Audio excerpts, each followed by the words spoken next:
Hello, friends. Hope you are doing well. You are happy spending your time with your friends and family members. You are in a happy mood. Why do we often talk about mood? Because mood plays an important role in all our day to day activities. What is a mood? Mood can be defined as the state of mind. The face expresses our emotions, and mood is expressed with a lot of emotional factors because our human mind is a bundle of emotions. What are the factors that influence our moods? When good things happen, we are happy. When things that we do not expect or do not like happen, we become dull or gloomy. So we can see different factors that are affecting our mood: happiness, hope, enthusiasm, joy, satisfaction, victory, optimism, morality, honesty, excitement. So, all these factors we can list out as positive moods that make us almost happy. The other side, sorrow, failure, disappointment, jealousy, dejection, depression, anxiety, anger, frustration. So, all these factors sometimes make us dull. We can say these are all negative factors that influence our mind. How do we feel under different spells of moods? We feel honored when we are recognized or when we are appreciated for an achievement. We are excited when our satisfaction or what we expected is fulfilled or reached. We are happy on different occasions, even meeting the people whom we like. We feel recognized, we feel elevated, we feel satisfied when our needs are fulfilled. On the other side, we are annoyed when our dear friend gives an angry look. We feel exhausted when we meet failure after many trials. We feel frustrated when we are not able to get what we wanted to achieve. We feel disappointed when we fail to get the things we desired. We look dull when we are idle. We feel rejected when nobody accepts our ideas or whatever we have accomplished. Is it good to be swayed by every passing mood? Most of the time, we go by the mood. When you are indulged in any unwanted activity, when you are encouraged about that, you say you are not in a good mood. When a teacher scolds you, you may not like it. When your mother, whom you love very much, makes a mocking comment, you may feel disappointed. But we should not give way to our moods influence our activities. We should not be swayed by every passing emotions. Swayed, we should not be influenced or ruled by our emotions. Don't allow bitter experiences to influence our mood, and don't be oscillated. Mind will be always wavering, but don't give place for that. Be steady and try to keep yourselves calm and cool on all occasions. What are the ways to maintain a calm temperament? Always remember, success and failure are two sides of the same coin. I'd like to quote a popular line from the poem If by Rudyard Kipling. If you meet with triumph and disaster, treat both impostors just the same. So, triumph and disasters should be treated as imposters. Imposters deceive us. They may deceive you at any point or at different levels. So, you have to remain unaffected to these occasions. When you have victory over something or when you fail in any of your activity, stay balanced so that you can have a happy and peaceful life. Here in our book, in the 5th unit, we have the supplementary reader, the singing lesson. It's a story in which the attitude of an aggrieved music teacher who undergoes a drastic change in keeping with your moods.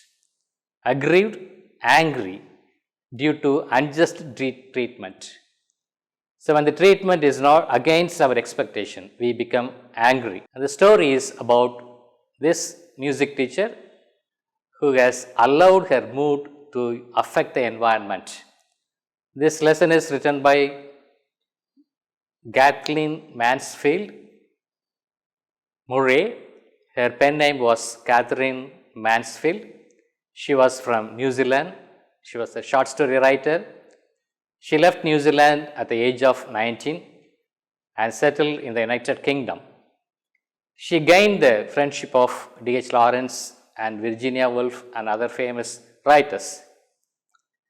Her delicate stories focused upon psychological conflicts, and she lived only for a short period from 1888 to 1923. A few short story collections of Catherine Mansfield are The Garden Party, The Doll's House, and Bliss, and many more. And here in this story, Catherine Mansfield clearly depicts the swinging mood of an individual and its effect on people around. This story is about the changing moods of a music teacher who is filled with dismay or distress. The story begins with an autumn morning. It was a cold season. The teacher was Miss Meadows. She was walking along the corridor on her way to the music class. She was carrying a baton in hand. What's a baton? It's a thin stick used by a conductor of music. She was usually smiling and pleasant looking, but on that particular day, she was totally disturbed by a letter she had received from her fiancé. Who is a fiancé? A man who is engaged to be married. And from the letter, she understood that he had wanted to break their engagement. So Miss Meadows was upset. A sense of despair was expressed. And on the way, she happened to meet the science teacher. The science teacher greeted her, but Miss Meadows did not respond to that, and she instead stared at her in distress. The science teacher felt that Miss Meadows looked frozen. What is that letter that made her gloomy? The letter was from Basil, her fiancé. The letter goes like this: I feel more and more strongly that our marriage would be a mistake. Not that I do not love you, but I have come to the conclusion that I am not a marrying man. The idea of settling down fills me with nothing but disgust. Then the word disgust was struck out. He had written regret. Disgust, intense dislike. Regret, feel sorry.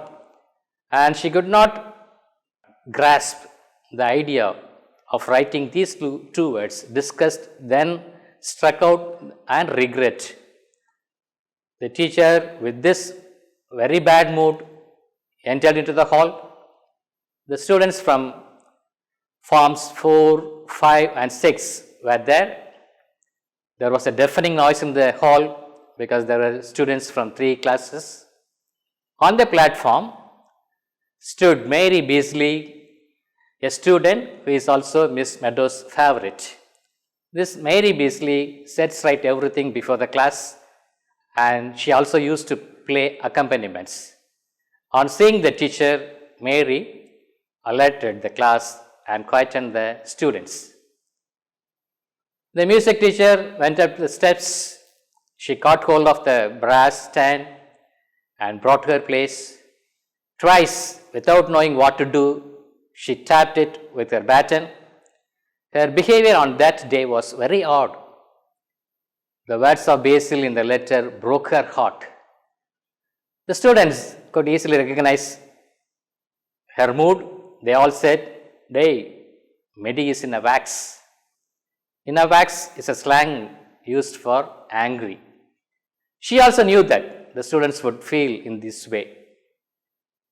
And Miss Meadows, after getting on the stage, stalked over to the piano. Mary Beasley, as her regular practice, welcomed the teacher with a yellow chrysanthemum. It was almost like a ritual for her to welcome her every day. Unlike other days, she ignored it. In a voice of ice, she asked the students to sing the song on page 14 with the accent. Usually the students were expecting the song on page number 32. It was a happy song, but on that day, instead of 32, she wanted them to sing a song on page number 14. It was a song titled The Lament, a lamenting song. It was a staggering moment. Mary, unable to bear with the teacher's behavior, she blushed to tears. The other students were about to cry. They were unable to tolerate her teaching style on that day. They noticed an unnatural trait of a teacher. The letter was echoing in her mind. The words from the letter haunted her always. She asked to sing a song of sorrow. And not only that, she asked her to sing altogether, not in parts, without expression. The young mournful voices heard with all left hands beating the air. The song went like this: "Oh, fast, too fast, fade the roses of pleasure. Soon autumn yields unto winter drear. Fleety, music's gay measure passes away from the listening ear." The song seemed to be related to her mood. And all of them were singing the song. Every note was a sigh, a sob, a groan of mournfulness. She began to contact with both hands. In between, the letter interrupted her mind. The words, "I feel more and more strongly that our marriage would be a mistake." She started to think about his previous letter. The previous letter was a happy one. In that, he had a reference of a bookcase he had bought for her, a hat stand with a carved owl holding 3 hairbrushes that he wanted to buy for marriage, and how happy she was when reading that letter with a smile on her face. But now this letter has spoiled all her mood. Miss Meadows asked them to sing the song once again in parts. The students could not understand why. And this time she asked them to sing without expression. And the lines were going like this: "Fade the roses of pleasure." She recollected her last meeting. In between, when the song was going on, the picture was coming in her mind. Last time when she met him, he looked handsome in bright blue suit with a dark red rose. She asked the students to sing again in a strange, stony voice. The students were frightened by the way he shouted. To sing with expression, using their imagination. Last time she asked them to sing without expression. Now the second time, to sing with expression, using their imagination. She cried louder when she sang fast, oh too fast, winter drear. So all these terms were almost bringing out her real status now.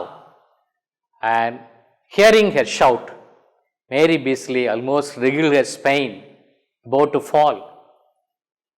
Now she started to give frequent instructions. When the students were singing correctly, she was interrupting with a lot of instructions. Third line, to be a crescendo, to increase the volume gradually. Now you are singing the passes and away, make a break between passes and away. In a dying tone, you sing the word to fade until. In a fainting whisper, you sing the listening ear and slow down the last line. So these kinds of instructions she was giving. Again with 2 taps, she lifted her arms again. The words disturbed her mind frequently. The word of a letter, idea of settling, fills me with disgust, oh disgust, then regret. And she was always thinking over that, why he had used the word disgust first. She thought the engagement was almost broken. Why she is very much worried on the break of this engagement? For many reasons. The people had been surprised that she got engaged. The science mistress did not believe it first. Why? Because she was 30 and her fiancé Basil was 25. So all thought it was a miracle. He had promised that he was fond of her. She asked them to repeat the song. The older girls, almost they have become crimson, or their faces are reddened with anger. The younger ones, unable to talk against the teacher, they began to cry. Now the words were echoing in her mind, not that I do not love you. Then why do you want to break it? She started talking to Basil in mind. Basil, it's enough if you love me. I don't bother about the amount of love you show, even a little is enough. But she knew he did not love her. By the time the song is going on, autumn leads to winter. It's a season that comes before winter, which is a dreadful season. If the engagement was broken, what would happen? She would have to leave the school. She would have to disappear somewhere. By the time the students are singing the words, passes away. Suddenly, at this tense situation, the door was open. There stood a little girl by name Monica. She said, Miss Wyatt, the headmistress wants to see you in her room. Surprisingly, she rushed to the room. The headmistress gave her a pink envelope. There was a telegram. And it was a telegram from Basil. When she got the telegram, she doubted that Basil had committed suicide. But Miss Wyatt hoped that it was a good news. Miss Meadows tore it open. The letter, in the telegram it was written, pay no attention to the letter. I must have been mad to write all these things. It was from Basil. Miss Meadows was transfixed. She became speechless. She was very much excited. Miss White asked her to go to the class as there were 15 minutes more. Meantime, the headmistress expressed her dislike over that she would not allow any of our teachers getting this kind of telegrams during the school hours, except the matters that are very serious. On the wings of hope, she did not bother about anything. She came out with the wings of hope, love and joy. Miss Meadows ran back to the music hall. She asked to sing a song on page number 32. It was a song of happiness. There was a sudden change. Then she took the chrysanthemum presented by Mary Beasley and held it to her lips to hide and smile. What was the song? Welcome here today with flowers overladen with baskets of fruits and ribbons to boot and to congratulate. She was very happy to make the students sing that song, but by this time the students were very tired, singing repeatedly the whole song. But now she asked them to sing with a louder voice, warm, joyful, and eager.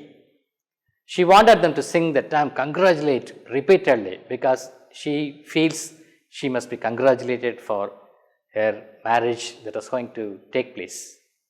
At this time, Miss Meadows' voice sounded over all the other voices that was full, deep, and glowing with expression. Now, there ends the story. Miss Meadows, from her dark mood, had come to the bright side. Now she is very happy, and in between, she had spoiled the whole class because she had let her mood affect the environment. So, what do we learn from that? We should learn to stay emotionally and balanced on all occasions. We should not let our moods spoil the environment around us. If we dance as per our mood, then the whole world will be dancing towards chaos. Let us sum up the story. Miss Meadows is a music teacher. The story narrated the events happen in a single day in her life. She asked the students to sing songs to suit her mood. She is engaged to a young man called Basil. One day, she receives a telegram from him. He wanted to break up their engagement. It creates havoc in her, a lot of confusion in her. She is not ready to share the news with anyone. She fears that others might tease her. It reflects in the classroom and affects the students. She chooses a song, a lament, to suit her mood and drills the students repeatedly. Later that day, Miss Wyatt, the headmistress, hands over her a telegram. It is from Basil. Basil had sent an apology note. He expresses his love for her once again. Miss Meadows is extremely happy. She returns to her class and commands the students to take page number 32 to sing a happy song. Now it's a song of joy. We can understand the story better with this mind map. The first box says Miss Meadows was upset over a letter from Basil. She remains gloomy and dejected in the class. She teaches the students and make them sing a lament song. The girls sense her out that there was a change in behavior. Basil seems to have broken off their engagement. She thinks of the letter from Basil. Suddenly, she is called by Miss Wyatt, the headmistress. The headmistress gives her a telegram which makes her forget the whole situation. Miss Meadows becomes happy and returns to the class with a lot of vigor and good cheer. Now we try to evaluate what we have learned. We'll ask a few questions, try to answer that, or try to read the answer. Who was the music teacher of the school? Miss Meadows was the music teacher of the school. What did Miss Meadows hold in her hand? Miss Meadows held in her hand a little baton. Who did she look at with envy? She looked at the science mistress with envy. What made her mood dull and gloom? The letter from Basil made her mood dull and gloom. What was the song on page 14? It was a lament song on page 14. Who was this Meadows' favorite? Mary Beasley was Miss Meadows' favorite. Who were assembled in the music hall? Students from 4th, 5th and 6th forms were in the music hall. Who was Miss Meadows engaged to? Miss Meadows was engaged to Basil. What did Mary Beasley present to her music teacher? Mary Beasley presented her music teacher a beautiful yellow chrysanthemum. What was buried in Miss Meadows' heart like a knife? A sharp despair was buried in Miss Meadows' heart. Here the writer uses a metaphor. The despair is described or compared to a knife. What had Basil written about in his last letter? Basil had written about a bookcase and a hat stand. Why had Miss Meadows chosen a lament as the lesson on that particular day? Miss Meadows had chosen a lament as the lesson on that particular day because she was in a lamenting mood. Why did Miss Wyatt summon Miss Meadows? Miss Wyatt summoned Miss Meadows to give her the telegram. How did Miss Meadows' mood change after receiving the telegram? Miss Meadows' mood changed joyful after receiving the telegram. Why was Miss Meadows in a sad mood before receiving the telegram? Miss Meadows was in a sad mood before receiving the telegram because Basil seemed to break their encouragement. So, dear friends, whenever you face difficult situations, try to stay calm and cool, control your emotions, start reading good books, start listening to good music. Don't be taken away by every passing mood. We have to stay forever and stay steady. Then your life will be a bliss. Bye now. We'll meet you later. Thank you.